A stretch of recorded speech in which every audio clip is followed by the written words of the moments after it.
Good evening Maharajganj, आप सुन रहे हैं न्यूज बुलेटिन एरा रेडियो पे। यूपी के मदरसों में सुबह राष्ट्रगान हुआ अनिवार्य, योगी सरकार ने जारी किया आदेश। कर्नाटक कैबिनेट ने धर्मांतरण विरोधी विधेयक पारित किया। इलाहाबाद हाई कोर्ट ने ताजमहल के 22 कमरे खुलवाने के लिए दायर याचिका को किया खारिज। एयर इंडिया के नए सीईओ बने कैंपबेल बेन विल्सन। नई दिल्ली में 15 राज्यों में राज्यसभा की 57 खाली सीटों पर 10 जून को होंगे चुनाव। अमेरिका में कोरोना संक्रमण से हुए मौतों का आंकड़ा 10 लाख से हुआ पार। ज्ञानवापी केस में कोर्ट का आदेश, तहखाने सहित सभी स्थानों का किया जाए सर्वे।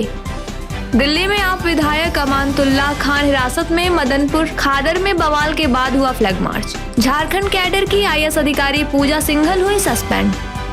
ज्ञानवापी केस पर अदालत का फैसला, नहीं हटेंगे कोई कमिश्नर, 17 मई के पहले दोबारा होगा सर्वे। श्रीलंका में पूर्व पीएम महिंदा राजपक्षे और उनके 12 सहयोगियों के देश छोड़ने पर लगी रोक। दिल्ली के मदनपुर खादर में अतिक्रमण हटाने के दौरान हुआ हंगामा, पुलिस पर हुआ पथराव।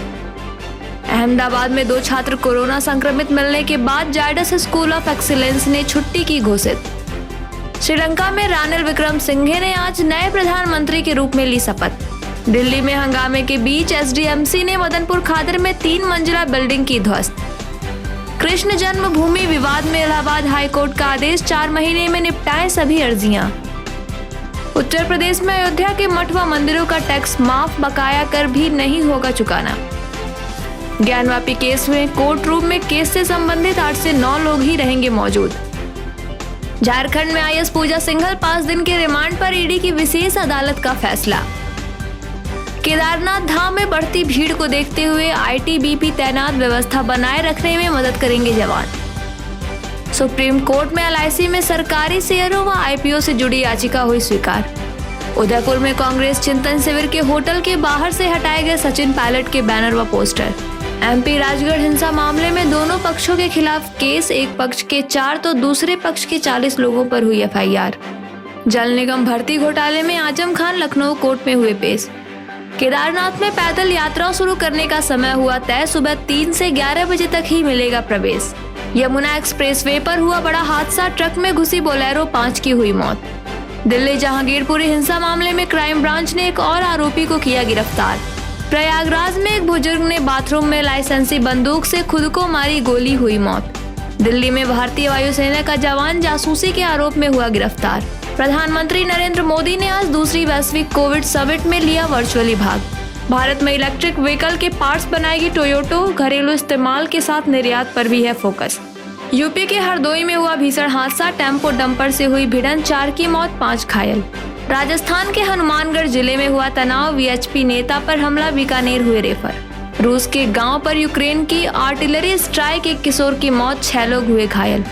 मुंबई के अंधेरीपुर से शिवसेना विधायक रमेश लटके का दुबई में हार्ट अटैक से हुआ निधन। यूक्रेन के हमले में रूस के 1 किशोर की हुई मौत, 6 लोग हुए घायल। सीबीआई ने रिश्वत लेने के आरोप में एमएचए के 6 अफसरों समेत 14 को किया गिरफ्तार। जम्मू में 27 किलो अफीम के साथ आरोपी हुआ गिरफ्तार। मुंबई में शरद पवार ने कहा, लोगों को नौकरी चाहिए, नफरत नहीं। पाकिस्तान में मंदिर पर हमला करने वाले 22 लोगों पर सिकंजा, कोर्ट ने सुनाई 5-5 साल की सजा। राजस्थान में सीएम गहलोत ने अफसरों को दिए सख्त निर्देश, कहा संवेदनशील इलाकों में रखें कड़ी निगरानी। अमेरिका के शिकागो के साउथ साइड में गोलीबारी में 1 की हुई मौत, 10 लोग हुए घायल। प्रधानमंत्री नरेंद्र मोदी ने आज गुजरात के उत्कर्ष समारोह में किया जनता को संबोधित। भारत में अवैध रूप से रहने के आरोप में म्यांमार के 3 लोगों को 5 महीने की सजा। शिवसेना विधायक रमेश लटके का हार्ट अटैक से हुआ निधन। बात करें महाराजगंज जिले की, तो सेवानिवृत्त 12 शिक्षकों को इसी सप्ताह होगा जीपीएफ भुगतान। सीडीओ गौरव सिंह सोगरवाल की अध्यक्षता में कृषि विभाग से जुड़ी समीक्षा बैठक में गायब भूमि संरक्षण अधिकारी समेत 2 अधिकारियों से हुआ जवाब तलब। नगर पंचायत पनियरा में ताड़ी उतारने वाले एक 50 वर्षीय व्यक्ति की संदिग्ध परिस्थिति में हुई मौत। जिले में 27 मई तक चलेगा फाइलेरिया नियंत्रण अभियान।